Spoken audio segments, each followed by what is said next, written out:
going on, guys? It's your boy Dom Kemp. Tonight we are back here with another podcast, guys. This one will be up a little bit earlier due to the fact that I will be riding home with a family member now instead of using the transportation system. So I will be getting these out to you guys as early as 9 p.m.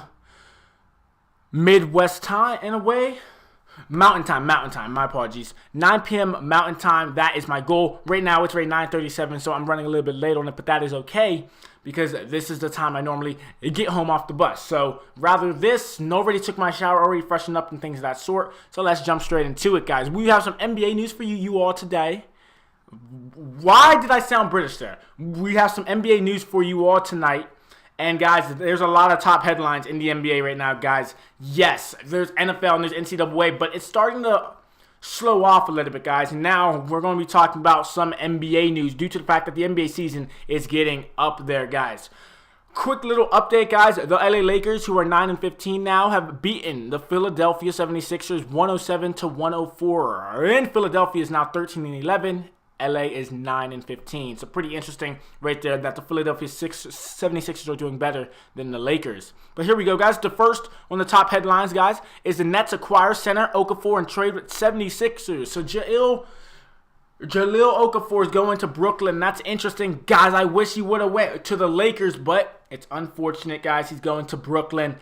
Okay, here it is. 76ers trade Jahlil Okafor, Nick Stauskas to Nets for Trevor Booker. So the 76ers are getting Trevor Booker, a small forward / power forward. He can shoot the long-range ball. So that, in my opinion, is a pretty good acquisition, but they are losing a backup, a point guard / shooting guard in Nick Stauskas right there in that sense. But let's read about it and see what actually happened.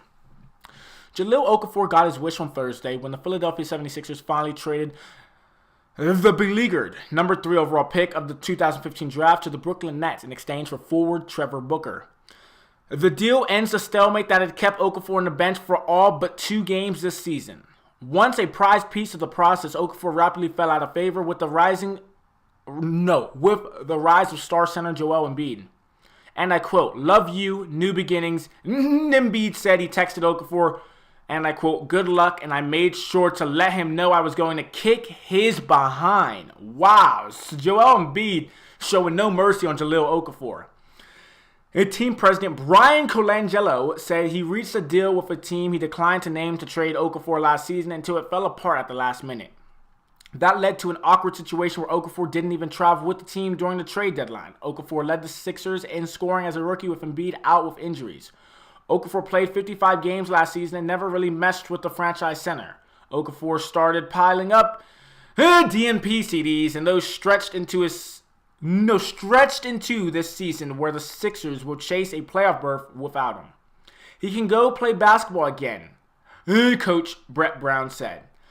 The Sixers also sent seldom used guard Nick Stauskas, the number 8 overall pick in the 2014 draft, and a 2019 second-round pick to the Nets for Booker. Booker, the 23rd overall pick of the 2010 draft by Washington, averaged 10.1 points per game with the Nets. And I quote, "There is a level of toughness and versatility that interests me," Brown said. "He's shown that he can play, handle not playing, and be good people and handle himself like a pro." Philadelphia had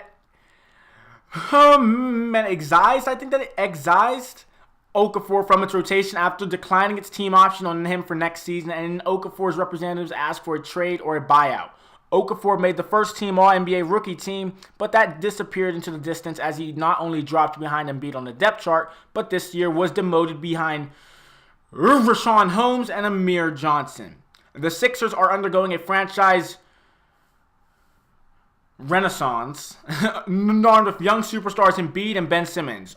Okafor, meanwhile, had been cast aside, a casualty of a process that has moved on without him. Colangelo had no ties to Okafor, and there was no secret of his desire to move him. Okafor played in 105 games, 81 starts with the Sixers, and averaged 14.6 points, 5.9 rebounds, 1.2 assists, and 26.2 minutes while shooting 51% from the field. And I quote, I wouldn't say there's regrets. I would say there's human disappointment," Brown said. "We went through a lot together while he was here." Embiid said he was excited and really happy for Jahlil to be getting a fresh start, but made it clear he's not going to go easy on him whenever they face each other. And I don't know, we play them 4 times a year, so I made sure to let him know that every year, 4 times, I'm going to kick his behind, Embiid said. But of course, he didn't really say behind, he said ASS. He's a savage. The Nets are also requested waivers on guard Sean Kilpatrick, I believe that is. And I quote, "This trade provides us with a good opportunity to bring in 2 young players who were high picks in recent drafts and give them a chance to succeed in our system," Nets general manager Sean Marks said in a statement. Booker, a 7-year veteran out of Clemson, tweeted his thanks to Brooklyn and its fans on Thursday before the deal was announced. So guys, real quick, Twitter, this is what Trevor Booker said on Twitter. "It's been real, Brooklyn. We'll always have nothing but love for you. Loved my time in New York." Stauskas, who joined the Sixers in 2015 in a trade from Sacramento, is averaging less than 1 point per game. He has played in only 6 of the Philadelphia's 23 games this season. The Sixers played the Los Angeles Lakers on Thursday night, and the Nets were in Mexico for a game against Oklahoma City. Interesting right there, Joel Embiid and Jahlil Okafor. There's about to be a nice little rivalry there when the Sixers play the Nets next time out. Moving on, we are going into the Suns. Booker takes first steps towards recovery. So it seems like that the main man himself. Oh, wait a second, guys. An update real quick. Yes, I know this is not NBA news, but this is NFL news right here, guys. The Falcons end up beating the New Orleans Saints, guys, in a interesting matchup, guys. 20-17 is the final score, and the Falcons' playoff hopes are still alive. Interesting to see that. Okay, great. Moving on, Devin Booker feeling better, but returns still 2 to 3 weeks away. Phoenix. Devin Booker is able to walk, a bite slowly. That's a major step in recovery from a left abductor strain that the Phoenix Suns star guard suffered in the 4th quarter Tuesday night in Toronto. Booker was carried off the floor by teammates. He was on crutches the next day and then was moved onto the team plane in a wheelchair. Booker's timetable for recovery remains at 2 to 3 weeks. He moved about, dressed in a suit, and smiled while answering questions about his injury. And I quote, "I'm already walking. Every day it's felt better since it happened," Booker said Thursday night before the Suns' home game against the Washington Wizards. "Now I'm on the right path." When he was injured, Booker thought it was a cramp at first, but when he tried to move, he could not. And I quote, "People said I was doing the mannequin challenge," Booker said, "and I don't ever want to be carried off the court, anything in my power. If I could have walked off, I would have walked off. We had to resume the game, so my big fellas helped me out." Booker is averaging 24.3 points and has 10 30-point games this season. Booker spent Thursday on the bench supporting his teammates. He admitted being out for an extended period of time will be difficult, and he pledged not to try to come back too soon and promised to tell trainers the truth about how he feels. The injury is new territory for Booker, the face of the Suns in his 3rd season. He has played through pain before, but he said he had never felt such pain before Tuesday night. And I quote, "It's never ideal for me to miss games," Booker said, "but at the same time, we have to be cautious with it and take our time." The Suns were shorthanded against the Wizards with Booker out and center Tyson Chandler away from the team for personal reasons. Forward Derrick Jones Jr. was waived Thursday. Rookie Josh Jackson started in Booker's place at shooting guard, and Phoenix coach Jay Triano, and there will be other lineup combinations over the next 10 games. And I quote, "He's a voice for us anyway," Triano said of Booker. "He's been a leader. Even more when you stay in the game mentally, when you are not playing, thinking the game, seeing the game, and being a part of it. It helps when you return." So interesting right there that the main man himself, Devin Booker, is injured for 2 to 3 weeks, guys, at best, guys. So have to think about him in the long run. He's definitely a key centerpiece in the Suns franchise building. Moving on, we're going to be jumping to the Silver G League team in Mexico, a possibility, guys. So a G League team in Mexico, this is interesting right here. I've never thought about this. Mexico City, let's see what they're talking about. The NBA is considering putting a G League team in Mexico, a potential way to gouge the feasibility of an NBA franchise there. Commissioner Adam Silver also announced plans to launch an NBA academy in Mexico's capital during a news conference Thursday night before the Brooklyn Nets played the Oklahoma City Thunder. Both plans demonstrate the importance of the Mexico City market to the league's desire to further grow in Latin America. The Nets game against the Thunder and Miami Heat this week are during the 25th anniversary of the NBA's first games in Mexico. Silver says a G League team would essentially be a 31st team in the league, with the NBA hoping to soon have all 30 of its clubs owning and operating their own minor league affiliate. He says a Mexico City team would be operated in partnership with the league office. No plans are definite, and he said other Mexican cities could also be considered if the G League team does move south of the border. And I quote, "We have a preference for coming to Mexico City," Silver said, "because as we look down the road, frankly, to see whether there would be an opportunity to even dream about putting an NBA franchise here in Mexico City, we believe it makes sense as a first step to have a developmental league. Here's a team here, and to work out some of the issues to better understand that it would mean to have a team in Mexico." Silver added, "The league was exploring the cost involved in a Mexican G League franchise. The NBA Academy Latin America will be a training center for top male and female prospects from Latin America, scheduled to open this winter. It will be the NBA's 7th training center." So that is interesting to think about right there, guys. A possible G League team in Mexico, guys. So, man, a possible developmental team, a G League team in Mexico, sounds interesting right there. But the real question is, will Trump allow it? Okay, moving on. Sources. Here we go. A possible Kawhi Leonard returning on Saturday. Oh my goodness. Going into the season, he was a favorite to win the MVP, but then he was recovering later, and he's finally possibly going to be playing on Saturday for his first game in the 2017-2018 NBA season. Let's hear what the Spurs and ESPN had to say about that. The San Antonio Spurs are targeting Saturday's road matchup against the Phoenix Suns as the date to bring back star forward Kawhi Leonard, according to sources, but a firm decision on that hasn't yet been made. Leonard vaguely discussed it on Monday. The right quadriceps, no idea how to say the second word, that has kept him out of all 25 of San Antonio's games, saying, and I quote, "soon to come," when addressing his possible season debut. Leonard will work out with the team both Thursday and Friday, with the final decision hinging on its evaluation of him and how he feels Friday after San Antonio's morning workout at the club facilities. And I quote, "I'm feeling pretty healthy right now," Leonard said Monday. "I think they told you guys that I've been playing 5-on-5, so that's where I'm at right now. It's been good. Just got to go through a few more processes of doing that. I should be back soon." The San Antonio Express News reported Leonard might return Saturday. The Spurs had discussed bringing back Leonard as soon as possible Monday, and there was an exception. My apologies. And there was an expectation that he might return during San Antonio's 3-game homestand, which began Monday against the Pistons and ends Friday with the Celtics, before the team hits the road for Saturday's game in Phoenix. Spurs coach Greg Popovich has said all season sooner rather than later when asked about Leonard's possible return, but joked Monday that the sooner is really much sooner now.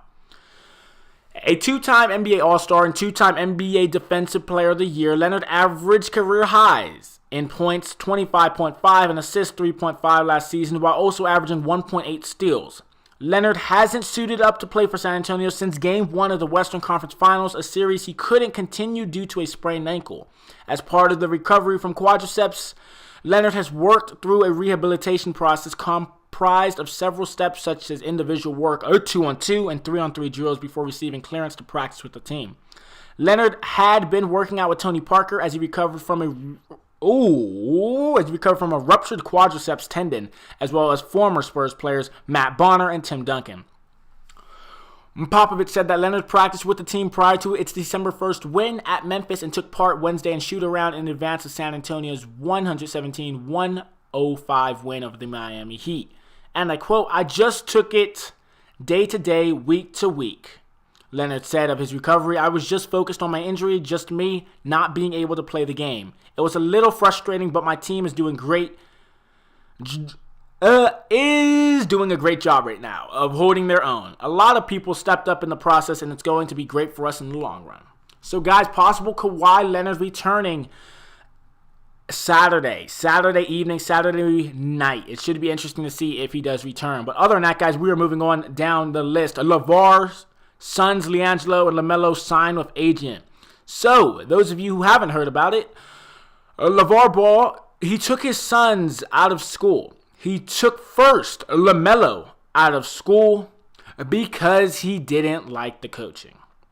Then he took out LiAngelo from UCLA, one of the prestigious schools scholar-wise, and he takes him out of UCLA. So here's what Lavar is doing. Here we go. I will talk about it at the end of this article here. Lavar Ball told ESPN that his sons LiAngelo and LaMelo have signed with agent Harrison Gaines, ending any speculation that LaMelo will play college basketball. The plan is now for both to play on the same team overseas. And I quote, "I don't care about the money," Lavar Ball said on Thursday morning.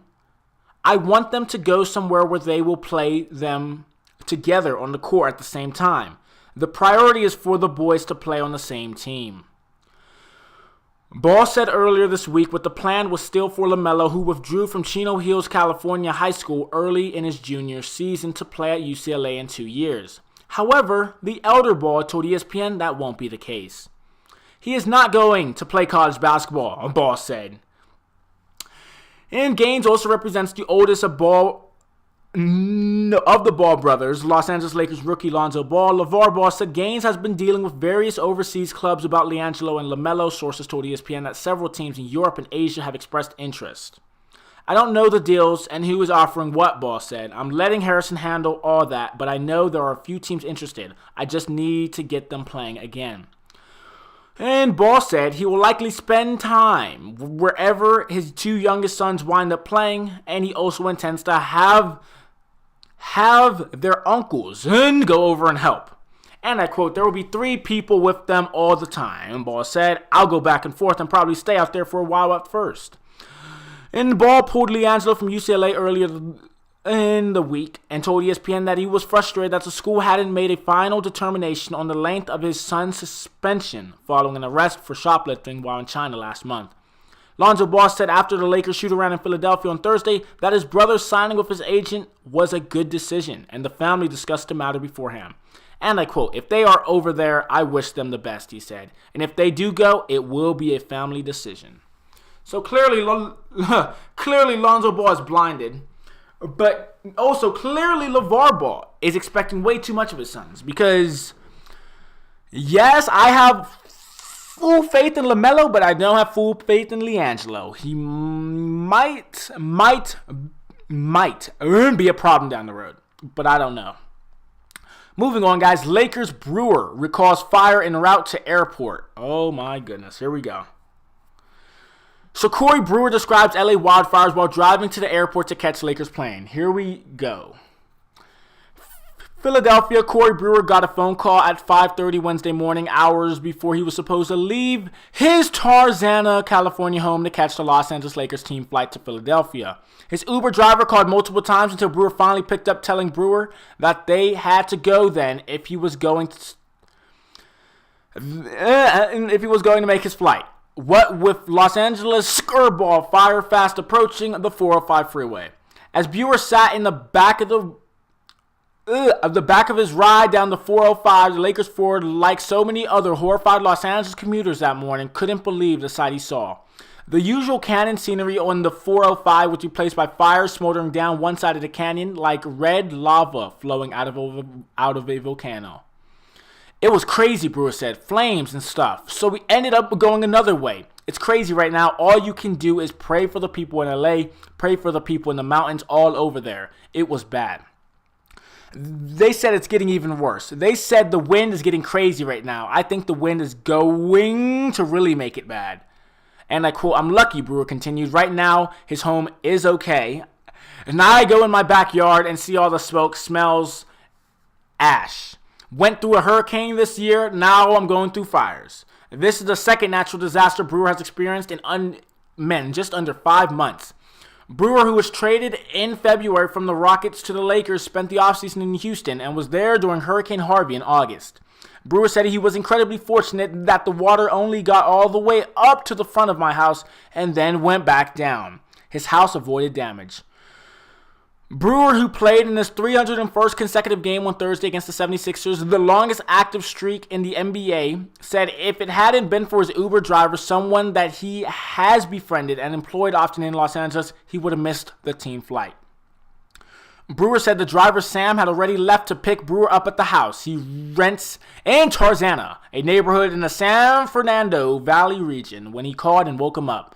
Brewer made it to the Lakers facility around 8:15 a.m. It was a 2.5-hour commute that he will never forget.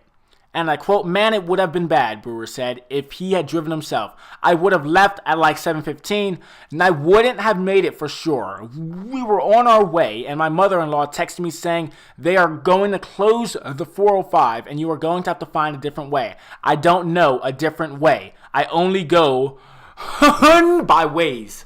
Sam saved me." And I quote, "You could see the flames, and then we got off," Brewer added, of his driver taking an alternate route. "I don't know how we got to the airport. He went some crazy direction. I went all through LA probably. If it wasn't for him, I probably wouldn't have made it to the plane." Lakers coach Luke Walton said the team's plane did leave without a Spectrum Sports Net producer who was supposed to be on the team flight for the network that covers the Lakers. And I quote, "I felt bad we left somebody in LA because we have a 15-minute policy and he was late," Walton said. "I didn't realize at the time the fires were that bad, but when I landed, I had gotten a bunch of calls and text messages and pictures of what it looked like. It's sad. People losing homes. Sad anywhere. But when it happens in your hometown, it obviously means a little more." And I quote, "It was pretty crazy to look at," Walton said, "of seeing video footage of the fires. When you live there and you drive those roads and those freeways and you see around, you see what they look like. It's scary and sad, and you just hope that everyone's going to be okay." So, guys, there you go. That is the end of some NBA news, guys. Man, of course, it all depends on the day, guys, when I'm going to be doing certain news. This is one of my shorter podcasts today, probably because it's NBA news, guys, and it's not a whole article, you know what I'm saying? So pretty interesting there. But those of you who enjoy NBA news, let me know in the comment section down below, and I'll be sure to get back to you guys as soon as possible. It's Friday tomorrow. Friday Junior is tonight, but guys, it is going to be Friday tomorrow, and I'm excited for Friday, and I'm excited to see what sports we are going to cover tomorrow, guys. I don't believe there's any college football games on Saturday, but I'll check, guys, just in case. But other than that, thank you for listening. If you wanted to enjoy, please like and subscribe. Of course, guys, thank you for our support. At 35 subscribers right now, I'm trying to get up to 50 by the end of the month. So those of you who haven't yet subscribed and you are new to the channel, welcome to the channel. Hope you enjoyed. Thank you for listening. If you want to hear more NBA news, guys, it will be coming soon, very soon. A lot of NBA news to cover, a lot of news during the NBA season. Thank you for listening, and I'll talk to you guys later. Peace, guys.